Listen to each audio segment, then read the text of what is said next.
Bonjour à tous et bienvenue sur le guide de l'auto. Aujourd'hui, on essaye la toute nouvelle génération d'un petit coupé sport bien connu chez Subaru, la BRZ.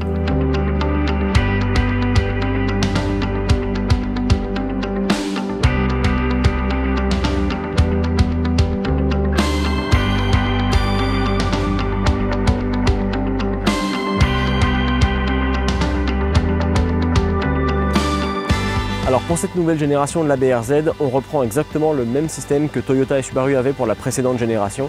C'est-à-dire que la Subaru BRZ et la Toyota GR86 sont deux jumelles non identiques, c'est exactement la même chose. Alors sous le capot, le moteur qui a été retenu, c'est un moteur 4 cylindres à plat 2.4 litres, donc un moteur boxer. Il développe 228 chevaux et 184 livres-pieds de couple et on peut l'associer à une boîte automatique traditionnelle à 6 rapports ou alors une boîte manuelle, elle aussi à 6 rapports. Bon, la BRZ, comme Subaru l'indique d'ailleurs, c'est un véhicule 2+2 et effectivement on a deux bonnes places à l'avant avec un espace qui est assez bon, aussi bien d'ailleurs pour la tête que pour les jambes, mais une fois qu'on a deux personnes installées confortablement à l'avant, à l'arrière c'est vraiment presque impraticable. Là le banc en avant est réglé pour une personne qui mesure 5 et 8, moi j'ai les pieds coincés sous le siège et j'ai déjà la tête qui touche le toit. Et je mesure 5 et 8 moi-même, donc clairement c'est à réserver à du dépannage ou des enfants, mais ça ne sera pas pour des longues distances. Et dans le coffre, il n'y a pas beaucoup de place non plus, on a un volume utilisable de 178 litres seulement, avec une ouverture qui n'est pas très grande ici.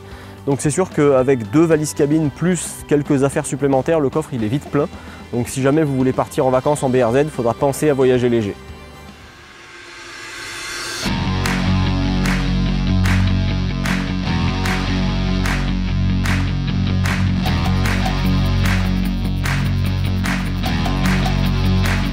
La première chose qu'on remarque quand on grimpe à bord de la BRZ, c'est vraiment le côté un petit peu à l'ancienne de son tableau de bord et de ses commandes. Il y a énormément de commandes avec des boutons physiques, c'est quelque chose qui se perd de plus en plus.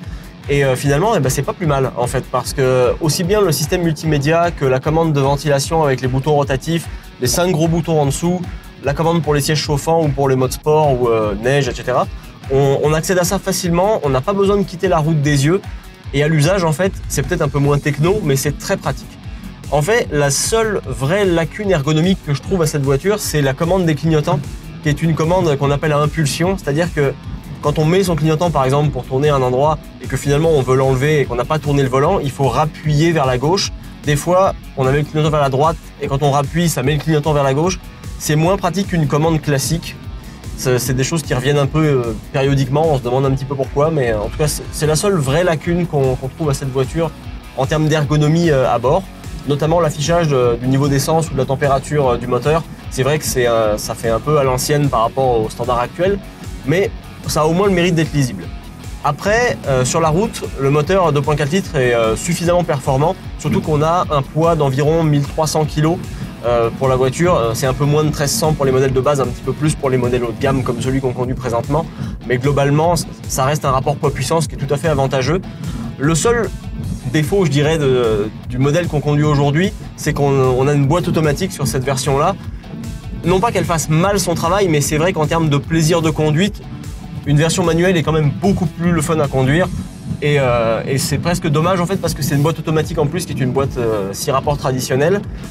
Elle passe ses rapports correctement. On peut aussi utiliser les palettes au volant pour forcer le passage des rapports et avoir un semblant de mode manuel.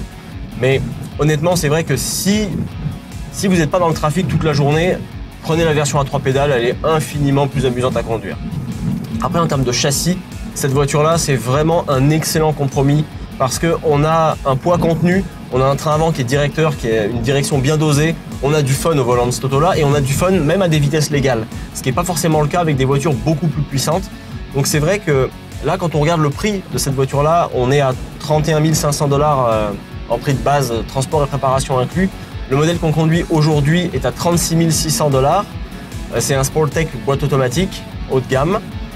C'est sûr que ça reste une somme tout de même, mais pour le rapport qualité-prix-prestation et fun, on a vraiment un très bon compromis avec cette voiture-là.